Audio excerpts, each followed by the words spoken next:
अस्सलामु अलैकुम रहमतुल्लाह।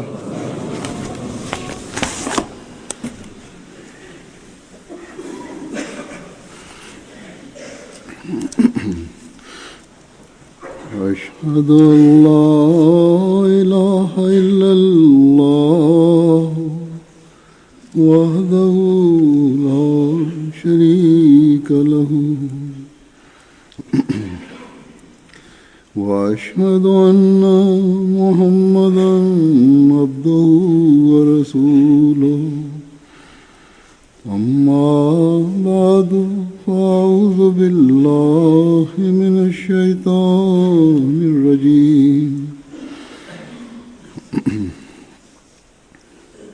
बिस्मिल्लाहिर रहमानिर रहीम।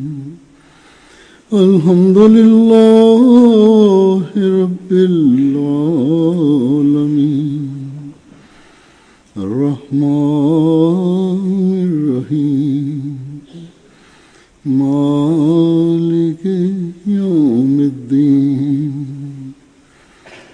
इय्याका नअबुदु व इय्याका नस्तईन इहदिनस सिरातल मुस्तकीम सिरातल लज़ीना अनअमता अलैहिम गैरिल मग़ज़ूबि अलैहिम वलद्दाल्लीन।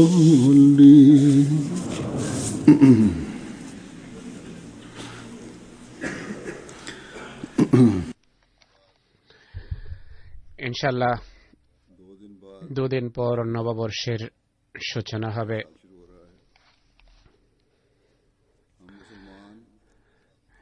আমরা মুসলমান চান্দ্র বছরের মাধ্যমে বছরের সূচনা করি আর সৌর বছরের মাধ্যমেও। আর এই চান্দ্র পঞ্জিকা শুধু মুসলমান নয়, বরং পৃথিবীর অনেক জাতিতে প্রাচীন যুগে চান্দ্র বছরের চান্দ্র পঞ্জিকার মাধ্যমে চীনা, হিন্দু এবং পৃথিবীর অনেক জাতিতে এই চান্দ্র পঞ্জিকার রীতি ছিল। ইসলামের পূর্বে আরবদের মাঝে দিনের হিসাব বা বছরের হিসাবের জন্য চান্দ্র পঞ্জিকার প্রচলন ছিল। যাই হোক, পৃথিবীতে সচরাচর গ্রেগরিয়ান পঞ্জিকা প্রচলিত রয়েছে আর সবাই এটি বুঝে। তাই পৃথিবীর সকল দেশ এবং সকল জাতি এই পঞ্জিকাকে দিন এবং মাসের হিসাবের জন্য অবলম্বন করে রেখেছে। একই কারণে পৃথিবীতে প্রত্যেক বছর সর্বত্র এর হিসাব অনুসারে 1 জানুয়ারিতে বছরের সূচনা হয় আর 31 ডিসেম্বর এই বছরের সমাপ্তি ঘটে।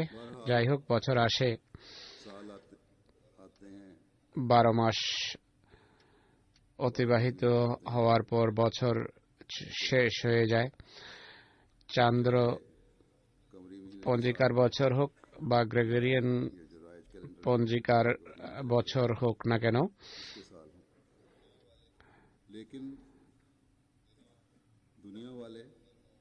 এই দুনিয়ার মানুষ দিন, মাস এবং বছরকে জাগতিক হই হুল্লোড়ে আর ক্রীড়া কৌতুক আর জাগতিক আনন্দ উল্লাসের মাঝে কাটিয়ে দেয়। মুসলমান হোক তারা বা অমুসলিম, নববর্ষের সূচনাতে যা 1 জানুয়ারি থেকে আরম্ভ হয়, এই দুনিয়ার মানুষ হেন কোনো কর্ম নেই যা করে না। পাশ্চাত্য বা উন্নত বিশ্বে বিশেষভাবে আর পৃথিবীর অন্যান্য অংশেও 31 ডিসেম্বর এবং 1 জানুয়ারির দিবাগত রাতে, মধ্যবর্তী রাতে এমন কোনো হই হুল্লোড় নেই आधी रात तक खास যা করা হয় না মাঝরাত পর্যন্ত, বরং সারা রাত মানুষ জাগ্রত থাকে মদের আসরে আর খাবারের টেবিলে আর নৃত্য বাজনার আসরে। गोया এক কথায় गुज़श्ता साल বিগত বছরের সমাপ্তিও বৃথা কার্যকলাপ এবং অপকর্মের মাঝে হয়, আর নতুন বছরের সূচনাও হয় বৃথা এবং বাজে কার্যকলাপের মাধ্যমে। পৃথিবীর মানুষের সংখ্যাগরিষ্ঠ শ্রেণীর ধর্মের চোখ হয়ে গেছে অন্ধ, তাই इसलिए তাদের দৃষ্টি সেখানে পৌঁছা সম্ভব নয় যেখানে মোমেনের দৃষ্টি পৌঁছে এবং পৌঁছা উচিত।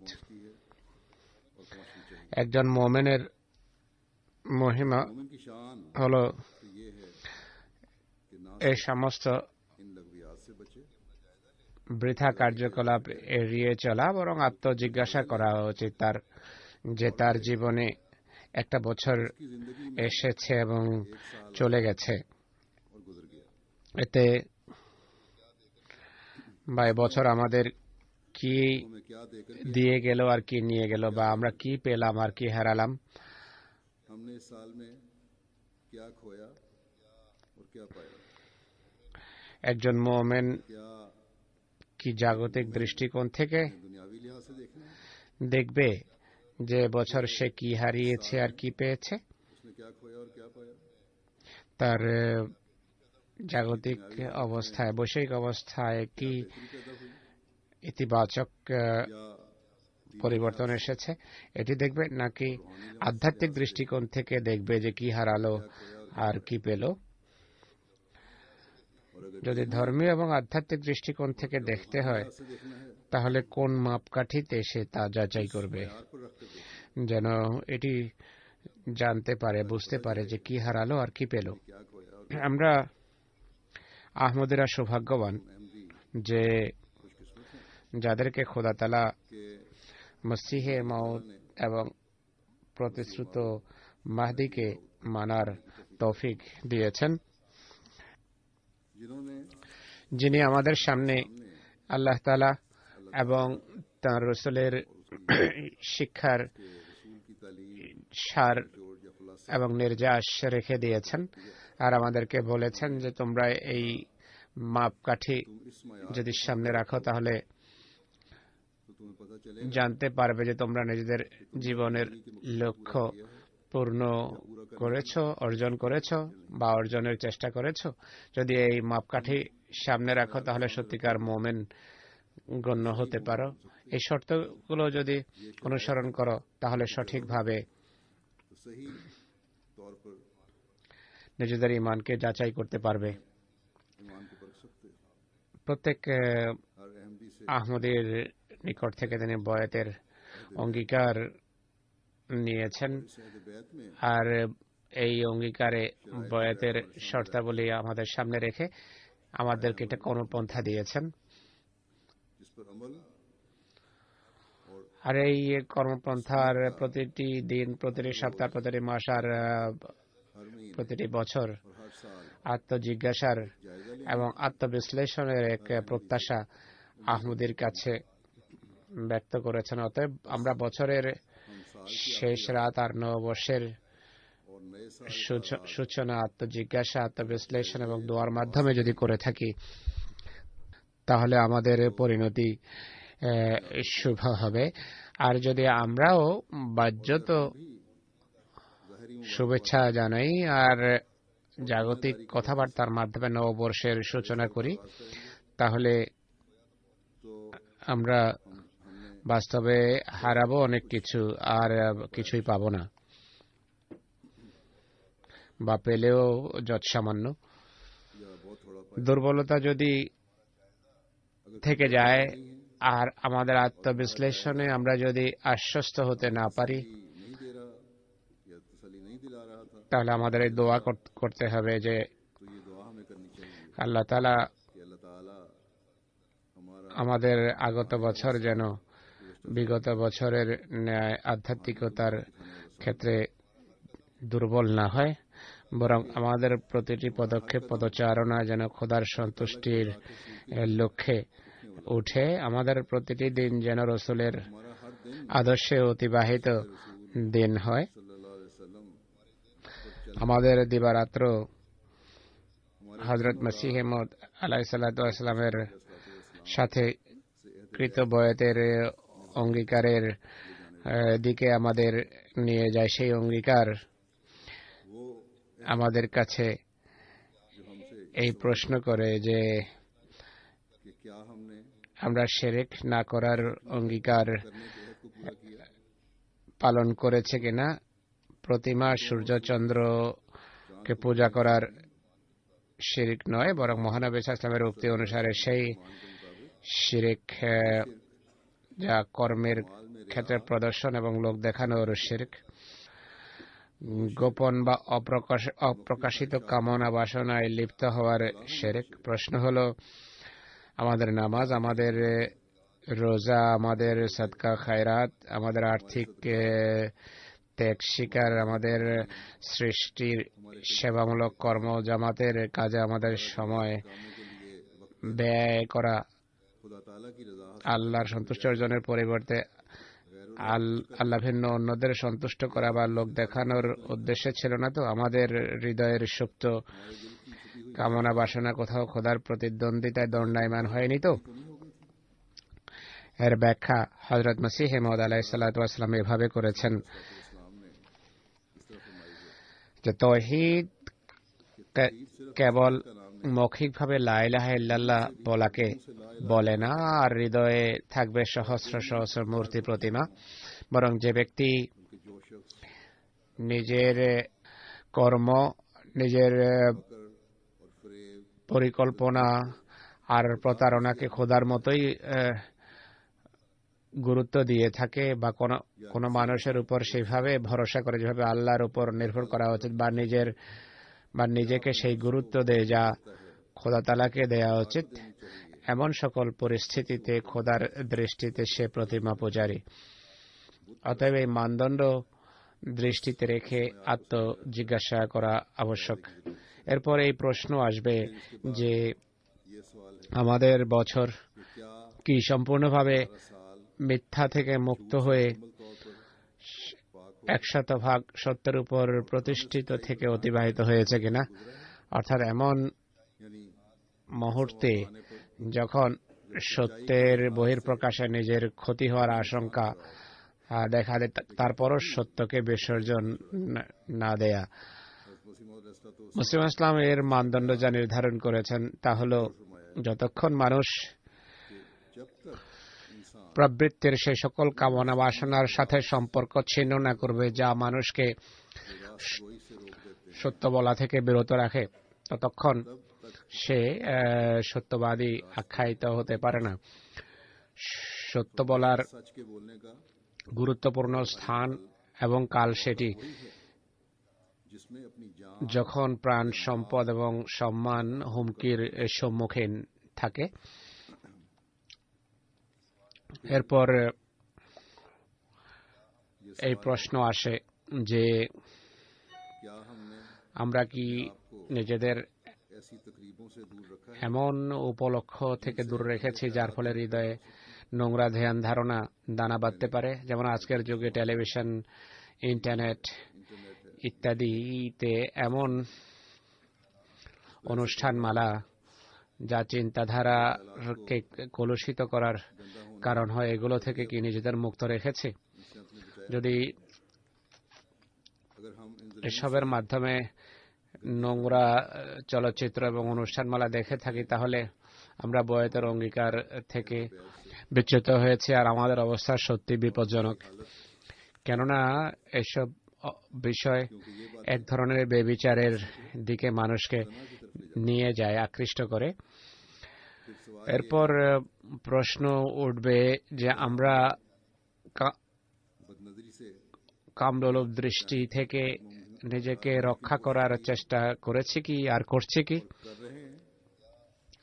আমরা কামলোলুপ দৃষ্টির যতটুকু সম্পর্ক আছে,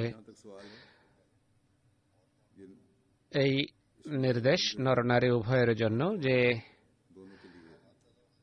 আশঙ্কা যেহেতু থাকে মন্দ দৃষ্টিতে দেখলে, তাই বলা হয়েছে দৃষ্টি অবনত রাখো, চোখ ঝুঁকিয়ে রাখো।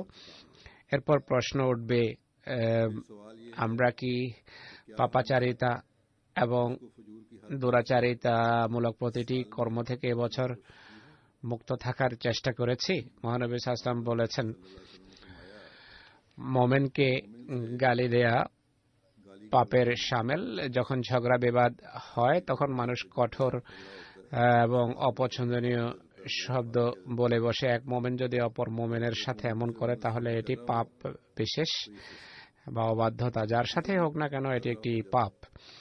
পুনরায় তিনি বলেন যে ব্যবসায়ীরা ফাজের বা পাপাচারী হয়ে থাকে, তাকে তার সামনে নিবেদন করা হলো এটি তো হালাল কর্ম, সিদ্ধ কর্ম। তিনি বলেন যে এরা যখন ক্রয় বিক্রয় করে তখন মিথ্যা বলে আর ব্যবসার সময় শপথ করে জিনিসের মূল্য কৃত্রিমভাবে মূল্য বৃদ্ধি করে থাকে। একইভাবে যারা কৃতজ্ঞতা প্রকাশ করেন এবং যারা অধৈর্য তাদেরকেও তিনি পাপী আখ্যা দিয়েছেন। তো এটি হলো পাপ বা অবাধ্যতা এড়িয়ে চলার অন্তর্নিহিত কথা।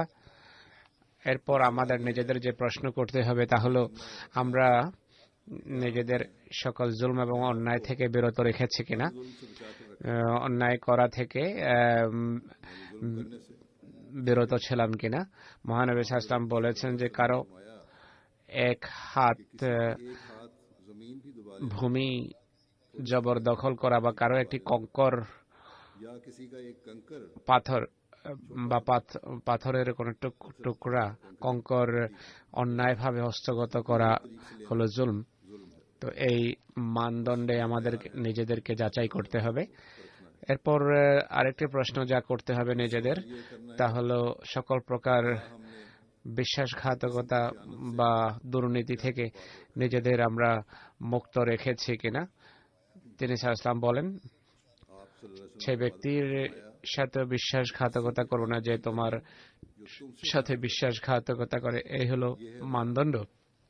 পুনরায় আমাদের এই প্রশ্ন করতে হবে, সকল প্রকার নৈরাজ্য থেকে আমরা বাঁচার চেষ্টা করেছি কিনা। তিনি সাল্লাল্লাহু আলাইহি ওয়াসাল্লাম বলেন,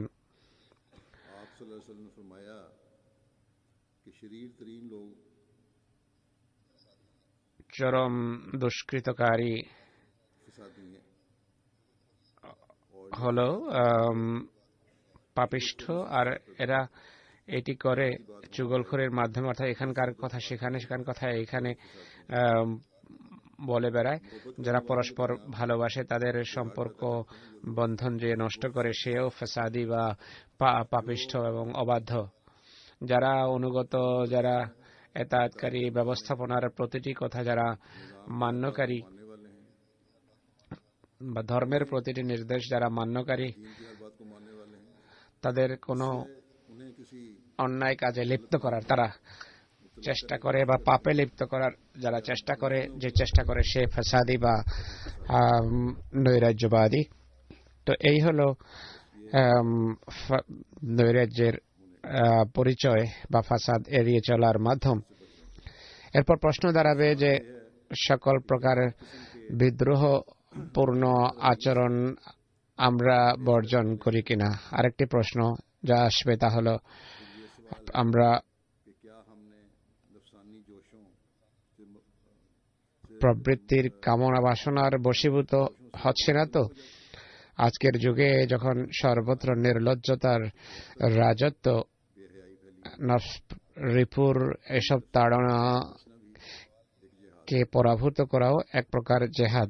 এরপর প্রশ্ন আসবে, আমরা দৈনিক 5 বেলার নামাজ যত্ন সহকারে রীতিমতো আদায় করছিলাম কিনা। কেননা কোরআনে বেশ কয়েক স্থানে এ সম্পর্কে আল্লাহ তাআলা নসিহত করেছেন, বরং নির্দেশ দিয়েছেন। মহানবী সাল্লাল্লাহু আলাইহি ওয়াসাল্লাম বলেছেন, নামাজ ছেড়ে দেয়া মানুষকে শিরক এবং কুফরের নিকটতর নিয়ে আসে। এরপর আমাদের এটি দেখতে হবে যে নামাজে তাহাজ্জুদের প্রতি আমাদের দৃষ্টি ছিল কিনা। কারণ রাসূল করিম সাল্লাল্লাহু আলাইহি ওয়াসাল্লামের উক্তি রয়েছে সম্পর্কে যে নামাজে তাহাজ্জুদের রীতিমতো তাহাজ্জুদ পড়ার চেষ্টা করো, ব্যবস্থা করে, এটি পূর্ণবানদের রীতি। তিনি বলেন খোদার নৈকট্য লাভের মাধ্যম এটি। তিনি আরো বলেন যে তাহাজ্জুদের অভ্যাস পাপ থেকে মানুষকে বিরত রাখে এবং পাপ দূরীভূত করে, আর দৈহিক রোগ ব্যাধি থেকেও মানুষকে রক্ষা করে। পুনরায় আমাদেরকে প্রশ্ন করতে হবে যে আমরা মহানবী সাল্লাল্লাহু আলাইহি সাল্লামের প্রতি দরুদ প্রেরণের রীতিমতো চেষ্টা করেছি কি বা চেষ্টা করি কিনা, কেননা এটি খোদার বিশেষ নির্দেশাবলীর একটি মুমিনদের প্রতি, আর এটি দোয়া গৃহীত হওয়ার মাধ্যমও বটে। রাসূল করিম সাল্লাল্লাহু আলাইহি সাল্লাম বলেছেন যে দোয়া যদি দরুদ শূন্য হয়ে থাকে তাহলে দোয়া আকাশ এবং পৃথিবীর মাঝে ঝুলন্ত অবস্থায় থেকে যায়, আকাশে যাবে না, আকাশে উত্তোলিত হবে না, কেননা সে রীতি অবলম্বন করা হয়নি যা আল্লাহ তাআলা শিখিয়েছেন। আকাশ পর্যন্ত পৌঁছানোর জন্য দোয়ার সাথে দরুদ শরীফ থাকা আবশ্যক। এরপর আমাদের এই প্রশ্ন করতে হবে যে আমরা রীতিমতো ইস্তেগফার করেছি কিনা। রাসূল করিম সাল্লাল্লাহু আলাইহি সাল্লাম বলেন যে ব্যক্তি ইস্তেগফারকে আঁকড়ে ধরে রাখে, অর্থাৎ রীতিমতো যে ইস্তেগফার করে, আল্লাহ তাআলা তার জন্য সকল সংকীর্ণতা থেকে বের হওয়ার পথ সুগম করেন, সকল সমস্যার মুখে স্বাচ্ছন্দ্য সৃষ্টি করেন, আর সেই সকল স্থান থেকে তাকে রিজিক দেন যা সে কল্পনাও করতে পারে না। এরপর প্রশ্ন উঠবে যে খোদার প্রশংসা গানের প্রতি আমাদের দৃষ্টি ছিল কিনা, কারণ মহানবী সাল্লাল্লাহু আলাইহি ওয়াসাল্লাম বলেছেন খোদার প্রশংসা করা ছাড়া আরম্ভ করা কাজ দুর্বল এবং ত্রুটিপূর্ণ থেকে যায়, বরকত শূন্য এবং প্রভাব শূন্য থেকে যায়। আরেকটি প্রশ্ন হবে যে আমরা আপন পর সবাইকে যে কোনো প্রকার কষ্ট দেয়া থেকে বিরত ছিলাম কিনা, আমাদের হাত এবং আমাদের জিহ্বা অন্যদের কষ্ট দেয়া থেকে কি মুক্ত ছিল,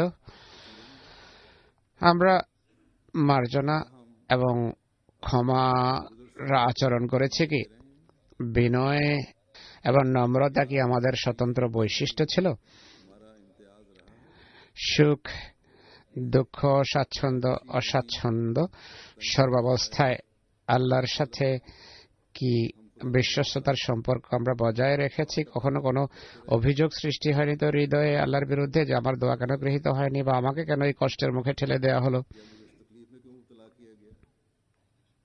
যদি এমন অভিযোগ থাকে তাহলে মানুষ মুমিন থাকতে পারে না।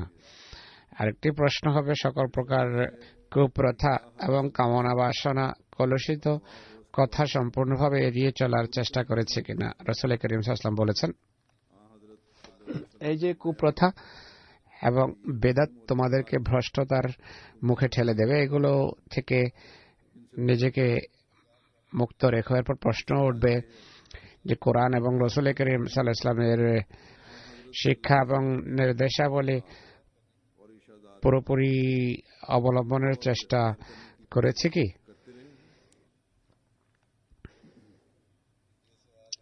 পুনরায় প্রশ্ন আসবে যে অহংকার এবং গর্ব সর্বতভাবে আমরা পরিহার করেছি কিনা বা পরিহারের চেষ্টা করেছি কিনা, কেননা শিরকের পর সবচেয়ে বড় বিপত্তি হলো অহংকার এবং গর্ব।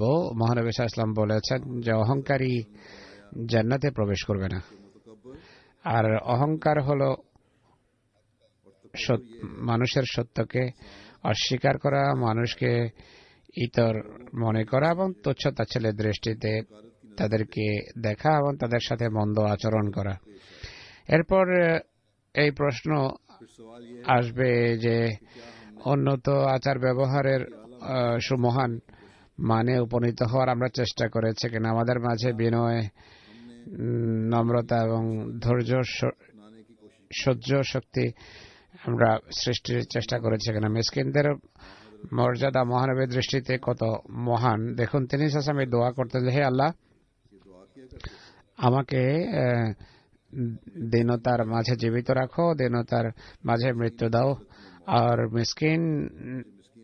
মিসকিনদের সাথে আমার উত্থান করো। পুনরায় প্রশ্ন আসবে যে আমাদের প্রতিটি দিন আমাদের ভেতর ধর্মের ক্ষেত্রে উন্নতি, ধর্মের সম্মান এবং মাহাত্ম্য প্রতিষ্ঠার কাজ করেছে কি? ধর্মকে জাগতিকতার উপর প্রাধান্য দেওয়ার যে অঙ্গীকার আমরা প্রায়শ পুনরাবৃত্তি করি, সেটি শুধু অন্তঃসার শূন্য অঙ্গীকার নয় তো? এরপর প্রশ্ন দাঁড়াবে যে ইসলামের ভালোবাসায় আমরা কি এতটা উন্নতি করার চেষ্টা করেছি? অর্থাৎ নিজের সম্পদের উপর কি ইসলামকে প্রাধান্য দিয়েছি, নিজের সম্মানের উপর ইসলামকে কি প্রাধান্য দিয়েছি, নিজের সন্তান সন্ততির চেয়ে ধর্মকে কি বেশি প্রিয় জ্ঞান করেছি? রাসূল করিম সাল্লাল্লাহু আলাইহি ওয়াসাল্লাম বলেছেন, আল্লাহ তাআলা আমাকে ইসলাম ধর্ম সহকারে পাঠিয়েছেন, আর ইসলাম হলো তোমরা নিজেদের পুরো সত্তাকে আল্লাহ তাআলার হাতে সুপুর্দ করো, অন্য উপাস্যের সাথে সম্পর্ক ছিন্ন করো, নামাজ কায়েম করো আর যাকাত দাও। এরপর আমাদের এভাবে আত্মজিজ্ঞাসা করতে হবে যে আমরা কি আল্লাহর সৃষ্টির প্রতি সহমর্মিতায় এগিয়ে যাওয়ার চেষ্টা করেছি বা করছি। এরপরে প্রশ্ন করতে হবে নিজেদের যে নিজেদের সকল শক্তি সামর্থ্য কাজে লাগিয়ে আল্লাহর সৃষ্টির কল্যাণ সাধনের চেষ্টা করেছি কি? মহানবী সাল্লাল্লাহু আলাইহি ওয়াসাল্লাম বলেছেন যে পুরো সৃষ্টি খোদা তাআলার পরিবার পরিজন, অতএব আল্লাহর সৃষ্টির মাঝে সে ব্যক্তি বড়ই পছন্দনীয় যে তার পরিবার পরিজনের সাথে ভালো ব্যবহার করে এবং তাদের চাহিদা পূরণ করে। পুনরায় প্রশ্ন করতে হবে যে আমরা কি এই দোয়া করেছি আর সন্তানদেরও কি এই নসিহত করেছি যে মসিহ মওউদ আলাইহিস সালামের আনুগত্য করেছি কি? তার আনুগত্যের উন্নত মান সবসময় কি আমরা প্রতিষ্ঠা করেছি আর এই ক্ষেত্রে কি উন্নতি করেছি? পুনরায় প্রশ্ন আসবে যে আমরা ভ্রাতৃত্বের সম্পর্ক আর আনুগত্য মসিহ মওউদের সাথে কি এতটা দৃঢ় করেছি যে অন্যান্য সকল জাগতিক সম্পর্ক যার সামনে হবে তুচ্ছ?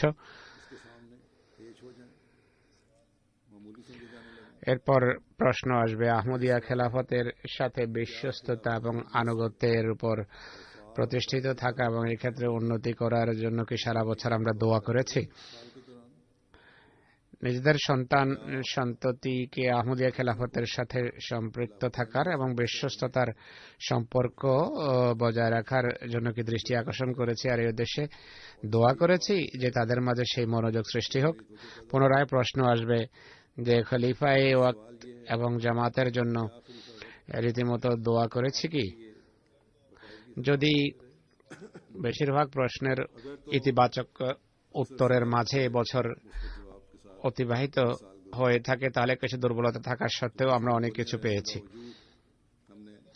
আর বেশিরভাগ উত্তর যদি না বোধক হয়ে থাকে, যেসব প্রশ্ন আমি উঠেছি সেগুলো উত্তর যদি না বোধক হয় তাহলে আমাদের অবস্থা সত্যিই বিপজ্জনক। এটি নিয়ে ভাবতে হবে। আর এর সুরাহা যা করা যেতে পারে তা হলো এই রাতগুলোতে দোয়া করুন, অর্থাৎ আজকের রাত এবং শেষ রাত দোয়া করুন আর এই দৃঢ় সংকল্প করুন আর অঙ্গীকারাবদ্ধ হন। আর বিশেষ করে নববর্ষের রাতে এই দোয়া করুন যে আল্লাহ তাআলা আমাদের অতীত ভুলভ্রান্তি আর দুর্বলতা ক্ষমা করুন আর নববর্ষে আমাদের বেশি বেশি পাওয়ার তৌফিক দিন, আমরা যেন কিছু না হারাই আর আমরা সেসব মুমিনদের অন্তর্ভুক্ত হই যারা খোদার সন্তুষ্টি অর্জনের জন্য নিজেদের সবকিছু বিসর্জনে প্রস্তুত থাকে। হযরত মসিহে মাউদ আলাইহিস সালাতু ওয়াস সালামের একটা উদ্ধৃতি উপস্থাপন করব যাতে তিনি তার জামাতকে উপদেশ দিয়েছেন আর বিজ্ঞাপন হিসেবে তা প্রকাশ করেছেন। তিনি বলেন, আমার পুরো জামাত যারা এখানে উপস্থিত আছে বা নিজ নিজ অঞ্চলে বা ঘরে বসবাস করছে, তাদের এই নসিহত মনোযোগ সহকারে শোনা উচিত যে এই জামাতভুক্ত হয়ে তারা আমার সাথে ভালোবাসা এবং শীর্ষের বা মুরিদের যে সম্পর্ক রাখে, এর উদ্দেশ্য হল যেন নেক চলন, সৌভাগ্য এবং তাকওয়ার উন্নত মানে তারা উপনীত হয়। কোন নৈরাজ্য, কোন দুষ্কৃতি এবং পাপাচার যেন তাদের কাছে ঘেঁষতে না পারে। তারা 5 বেলার নামাজ যেন রীতিমতো আদায় করে, মিথ্যা যেন না বলে, মুখে যেন কাউকে কষ্ট না দেয়, কোনো প্রকার অপকর্মে যেন লিপ্ত না হয়, কোনো দুষ্কৃতি, জুলম এবং নৈরাজ্যের ধারণাও যেন তাদের হৃদয়ে জাগ্রত না হয়। এক কথা, সকল প্রকার পাপাচার, অপরাধ, অকরণীয় এবং বলার অযোগ্য বিষয়াদি আর প্রবৃত্তির সব কামনা বাসনা ও বৃথা কার্যকলাপ থেকে বিরত থাকবে, সকল প্রকার পাপ থেকে নিজেকে মুক্ত রাখবে। তিনি আরো বলেন যে খোদার পবিত্র হৃদয়ে নিরীহ দিনহীন প্রকৃতির মানুষ যেন তারা হয়ে যায়, কোনো বিষাক্ত উপকরণ যেন তাদের সত্তায় না থাকে, অবশিষ্ট না থাকে। তিনি বলেন সমগ্র মানব জাতির প্রতি সহানুভূতি প্রদর্শন যেন তাদের নীতি হয়। শুধু মোমেনের প্রতি সহানুভূতিশীল হবে না, সমগ্র মানব জাতির প্রতি সহানুভূতিশীল হওয়া তাদের রীতি হওয়া চাই। আর খোদা তাআলাকে ভয় করা উচিত। নিজেদের কথা, কর্ম, হৃদয়ের চিন্তা ভাবনা, চিন্তাধারাকে সকল প্রকারের অপবিত্র, নৈরাজ্যকর চিন্তাধারা এবং দুর্নীতি থেকে যেন মুক্ত রাখার, 5 বেলার নামাজ যেন পুরো যত্ন সহকারে পরে, জুলম, সীমা লঙ্ঘন, আত্মসাৎ, ঘুষ আদান প্রদান আর অধিকার খর্ব করা ও অযথা পক্ষপাতিত্ব থেকে যেন মুক্ত থাকে, কোনো পাপ সঙ্গ যেন অবলম্বন না করে। যদি পরে প্রমাণিত হয় যে এক ব্যক্তি যে তাদের মাঝে আনাগোনা রাখে, সে খোদার নির্দেশাবলীর প্রতি শ্রদ্ধাশীল নয় বা মানুষের অধিকারের প্রতি শ্রদ্ধাশীল নয় বা অত্যাচারী প্রকৃতির, দুষ্কৃতকারী এবং পাপাচারী, আর যে ব্যক্তির সাথে তোমাদের বয়াত এবং ভালোবাসার সম্পর্ক রয়েছে তার সম্পর্কে অন্যায়, অযথা বাজে কথা বলা আর ধৃষ্টতামূলক কথা বলা, অপবাদ আরোপ এবং মিথ্যা বলে আল্লাহ তাআলার বান্দাদের প্রতারিত করতে চায়, তাহলে তোমাদের জন্য আবশ্যক হবে এই পাপকে নিজেদের মধ্য থেকে দূরীভূত করা এবং মানুষকে এড়িয়ে চলা যে ভয়ানক এবং ভয়াবহ। প্রত্যেক ব্যক্তি যে মুসলিমদের বিরুদ্ধে কথা বলে তার সাহচর্যে বসা, তার সাথে সম্পর্ক রাখা থেকে বিরত হোক, কেননা এটি বড় ভয়াবহ বিষয়। তিনি বলেন, এর অর্থ এই নয় যে তবলিগ করবে না, বরং তবলিগ তো করতে হবে, কিন্তু যারা মুনাফিক প্রকৃতির, যারা ভ্রান্ত কথাবার্তা বলে, যারা এই বিষয়ে হঠকারী, অর্থাৎ মুসলিম মত সম্পর্কে গালি দেওয়া ছাড়া কথাই বলবে না, বা জামাত সম্পর্কে বাজে কথা যারা বলে তাদেরকে এড়িয়ে চলো। যারা নেক প্রকৃতি তারা তো কথা শুনে। তিনি আরো বলছেন যে কোনো ধর্ম বা জাতি বা কোনো শ্রেণীর মানুষকে ক্ষতি করার দুর্বিসন্ধি হাঁটবে না। সবার জন্য সত্যিকার হিতাকাঙ্ক্ষী হও। দুষ্কৃতকারী এবং দুরাচারী আর নৈরাজ্যবাদী আর পাপাচারীরা যেন কোনোভাবে তোমাদের বৈঠকে স্থান না পায় আর তোমাদের ঘরেও যেন বসবাস করতে না পারে, কেননা যে কোনো সময় তারা তোমাদের স্খলন ডেকে আনবে। যদি তোমাদের কাছে থাকে তাহলে তোমরাও হোঁচট খাবে। তিনি আরো বলেন, এগুলো সেই বিষয় এবং সেই সব শর্ত যা শুরু থেকে আমি বলে আসছি। আমার জামাতের প্রত্যেক ব্যক্তির জন্য আবশ্যক হবে সেই সকল ওসিয়ত বা নসিহতের উপর প্রতিষ্ঠিত থাকা। আর তোমাদের বৈঠকে বা মজলিসে কোনো অপবিত্রতা, হাসি ঠাট্টা এবং উপহাসের কার্যকলাপ যেন না হয়। পবিত্র হৃদয়ে, পবিত্র প্রকৃতি এবং পবিত্র স্বভাবের মানুষ হয়ে পৃথিবীতে চলাফেরা করো। স্মরণ রেখো যে প্রত্যেক দুষ্কৃতি বা দুর্ব্যবহার এমন নয় যার উত্তর দেওয়া যেতে পারে। অধিকাংশ ক্ষেত্রে ক্ষমা এবং মার্জনার অভ্যাসে অভ্যস্ত। সব জায়গায় মোকাবেলা করার প্রয়োজন নেই। ক্ষমা করার অভ্যাস রপ্ত করো। ধৈর্য এবং সহনশীলতা প্রদর্শন করো। অবৈধভাবে কারো উপর হামলা করবে না। আবেগ অনুভূতিকে নিয়ন্ত্রণ করো। কেউ যদি কোনো বিতর্কে লিপ্ত হও বা ধর্মীয় কোনো আলোচনা যখন হয়, কোমল ভাষা এবং ভদ্রতার চারসীমার মাঝে থেকে করো। যদি কেউ অজ্ঞতাপূর্ণ ব্যবহার করে তাহলে সালাম করে দ্রুত এমন বৈঠক থেকে প্রস্থান করো। যদি তোমাদের কষ্ট দেওয়া হয় আর গালি দেওয়া হয়, তোমার সম্পর্কে আজে বাজে কথা বলা হয়, তাহলে সাবধান যে অবাচনতার উত্তর যেন অবাচনতার মাধ্যমে দেয়া না হয়, নতুবা তোমরাও তাদের মতোই গণ্য হবে যেমনটি তারা। আল্লাহ তাআলা তোমাদের এমন এক জামাতে পরিণত করতে চান যারা সারা পৃথিবীর জন্য পূর্ণ এবং সততার ক্ষেত্রে অনুকরণীয় আদর্শ হবে।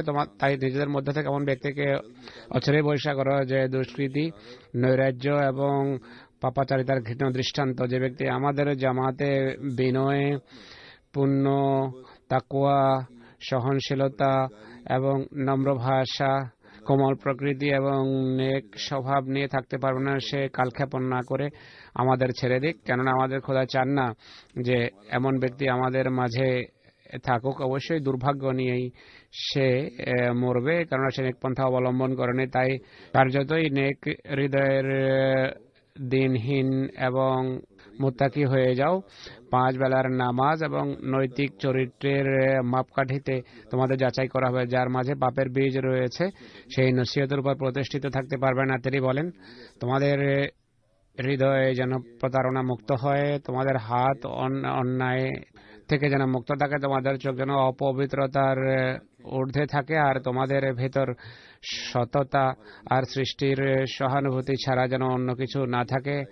আমার বন্ধু যারা আমার সাথে কাদিয়ানে থাকে, আমি আশা করি তারা নিজেদের সমস্ত মানবীয় শক্তিবৃত্তির উন্নত দৃষ্টান্ত স্থাপন করবে। আমি চাই না এই পবিত্র জামাতে এমন কোনো ব্যক্তি থাকবে যার অবস্থা হবে বা যার অবস্থা প্রশ্নবিদ্ধ হওয়ার যোগ্য বা যার বিরুদ্ধে কোনো আপত্তি দাঁড়াতে পারে, বা তার মাঝে নৈরাজ্যের অভ্যাস থাকবে বা অন্য কোনো প্রকার পবিত্রতা থাকবে। তাই আমাদের জন্য আবশ্যক হবে, যদি কারো বিরুদ্ধে কোনো অভিযোগ শুনি যে আল্লাহর নির্ধারিত অবশ্য পালনের দায়িত্বকে অনর্থক অবহেলা করে বা হাসি ঠাট্টার কোনো বৈঠকে বসে, বিরোধীদের এমন বৈঠকে বসে যেখানে হাসি ঠাট্টার বৃথা কার্যকলাপ হয়, বা এমন মজলিস যা হবে নোংরা বা অন্য কোনো নোংরা চালচলন যার মাঝে থাকে, তাকে তাৎক্ষণিকভাবে আমাদের জামাত থেকে পৃথক করে দেয়া হবে বা বের করে দেয়া হবে। তিনি আরো বলেন যে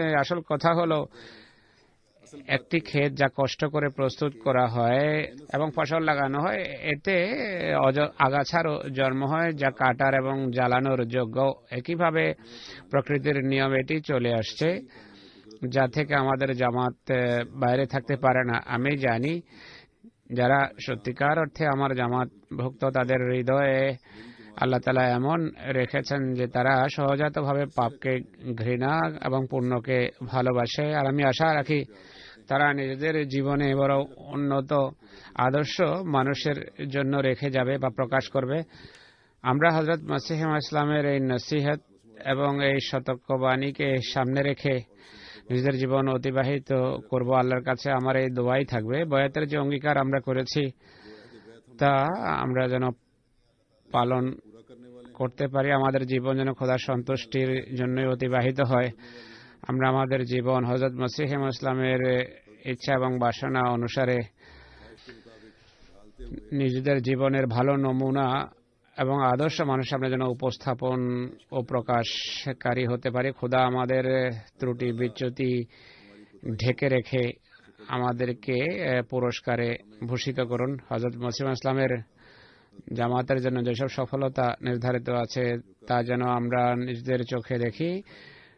নববর্ষ সকল কল্যাণ রাজির সাথে আসুক আর শত্রুর ষড়যন্ত্র ব্যর্থ হোক।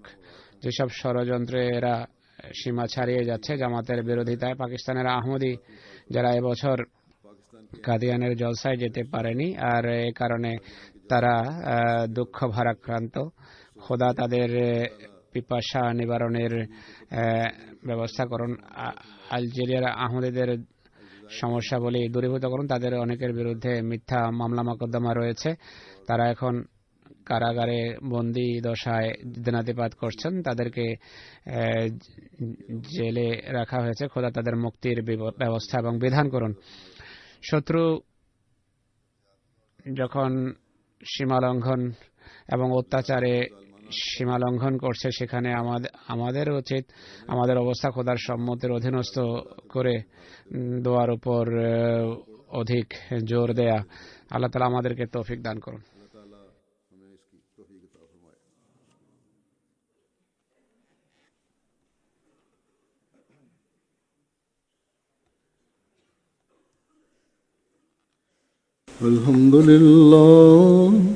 الحمد لله نحمده ونستعينه ونستغفره ونؤمن به ونتوكل عليه ونعوذ بالله من شرور أنفسنا ومن سيئات أعمالنا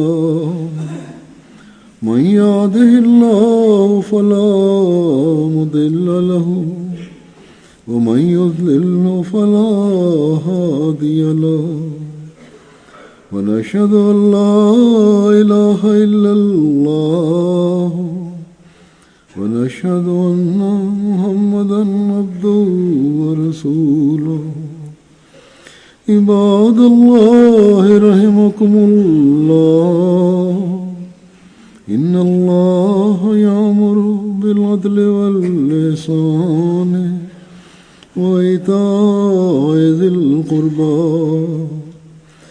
وينهى عن الفحشاء